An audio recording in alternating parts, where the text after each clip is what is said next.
Okay, we're excited because tomorrow something important happens. Tonight, let me just put it this way. Tonight is State of the Union Eve. Oh, I'm decorating my house and getting all ready. It's going to be wonderful. Let's take an honest look at the real State of the Union, shall we?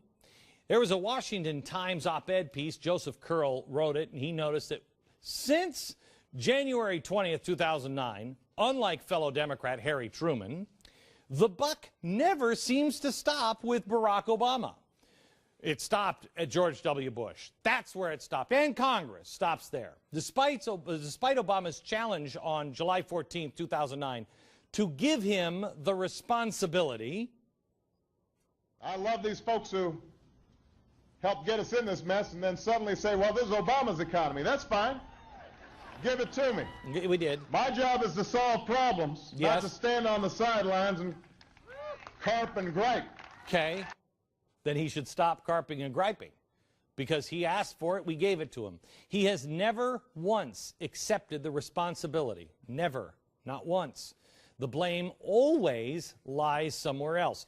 In the beginning, his supporters said, give him a chance, give him time. Okay, we did. Almost 4 years now. Nearly the whole term. How much time should we allow? A second term, or is that enough? Well, not according to him. One nice thing about the situation I find myself in is that I will be held accountable. I've got 4 years. You're going to know quickly how people feel about what's happening. That's exactly right. And a year from now, I think people are going to see that we're starting to make some progress, but there's still going to be some pain out there. If I don't have this done in 3 years, then there's going to be a one-term proposition. Uh-oh. So we know that there is zero accountability in this administration. That isn't even arguable. But if we believe, as Truman did, that the buck stops at the top, we must elevate our expectations. And we have to look at where we are.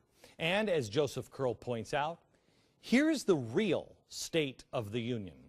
The unemployment rate when Mr. Obama was elected was at 6.8%. Today, not 6.8%, it is 8.5%. At least that's the official number. In reality, the Financial Times writes, quote, according to the government statistics, if the same number of people were seeking work today as 2007, the jobless rate would be 11%. There are also now fewer payroll jobs in America than there were in 2000, 12 years ago. And now 40% of those jobs are considered low paying. That's up 10% from when President Reagan took office. Remember, we've heard about that for years and years and years. Oh, they're all McDonald's jobs. The number of self-employed has now dropped 2 million to 14.5 million in the last 6 years. But wait a minute. That actually could be the fault of ATMs. There are some structural issues with our economy where a lot of businesses have learned to become much more efficient with a lot fewer workers. You see it when you go to a bank and you use an ATM. You don't go to a bank teller. Or you go to the airport and you're using a kiosk instead of checking in at the gate. So all these things have created changes in the economy. I got to write that one down because I never thought of it. Because the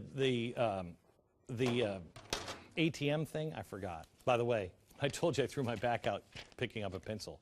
This was the pencil. I just want to write down ATMs and then remind myself here that I believe ATMs came out in 1971. So we'll have to look back at that evil Nixon administration because I think that's when the ATM thing started. And it's been joblessness ever since. Now, Curl's op-ed ends up like this. Regular gasoline per gallon cost $1.68 in January 2009. Today, it's $3.39. That's a 102% increase in the last 3 years. By the way, if you're keeping score at home, gas prices also went up 20% during George W. Bush's presidency. But of course, now they're just economic headwinds from Europe. That's what's slowing us down. And electricity bills have also skyrocketed, with households now paying a record of $1,420 annually on average. That's only up $300.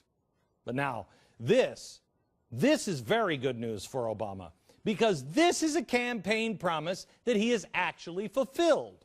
Watch. Under my plan of a cap and trade system, electricity rates would necessarily skyrocket. And he did it without cap and trade. He accomplished it through simple regulation. Some 48% of all Americans, 146.4 million Americans, are now considered by the Census Bureau either as low income or living in poverty. That's up 4 million people since when Mr. Obama took office. 57% of all children in America now live in such homes. Since December 2008, 1 month before Mr. Obama took office, food stamps have increased 46%. Total spending has more than doubled in 4 years to a record high of $75 billion. In 2011, more than 46 million people, about 1 in 7 Americans, got food stamps. That's 14 million more than when Mr. Obama took office. Median household income has dropped nearly 7% in the last 6 years, taking into account inflation. That obviously includes the last couple of years of George Bush, but the trend has not reversed or slowed down. On the macro side, America's annual budget has jumped to $3.8 trillion. And yet the United States brings in only about $2.1 trillion in revenue. The U.S. trade deficit for 2011 was $558 billion. Is that still Bush's fault? America's total public debt stands at $15.23 trillion. Put it into perspective. In January 2009, the debt was $10 trillion. That's nearly $5 trillion in 3 short years. A debt that Bush didn't even rack up in 8 years. Mr. Obama is now on pace to borrow $6.2 trillion in 1 term, over half of what the national debt was when he started. More debt than was amassed by all presidents from Washington all the way through Bill Clinton combined. The debt is rising by $4.2 billion every single day. $175 million per hour, $3 million per minute. This is the true state of the union. And the Washington Times article doesn't even include what has happened with our allies since Obama took office. Is our relationship with Great Britain better or worse since President Obama took over? How about our relationship with Israel? Do our enemies now consider us friends or foes? Do our enemies have a problem with us? Are they afraid of us? No human being would ever accept these excuses. Oh, yeah, I know it's really, really bad, but it could get worse. If your teenage son, who is constantly in trouble and irresponsible, took the keys to your car, you gave them to him because you were stupid for a second, and that car had a dent in the front fender, but when he pulls out of the driveway, he leaves, and the car comes back home with the back of the car smashed in half, and it's sitting on a flatbed truck. It's completely totaled. But your son says to you, yeah, I did it. I mean, it was my fault, but look, it looks bad, but it could be worse. I could be dead. That may give me some temporary satisfaction. I mean, for a fraction of a second before I think about killing my son. But I still look for the cause of the wreck. And I definitely don't let him drive the car anymore. Right? Is it just me? Does that work for you? Or do you let him drive again? I say we don't let Barack Obama behind the wheel of a car again.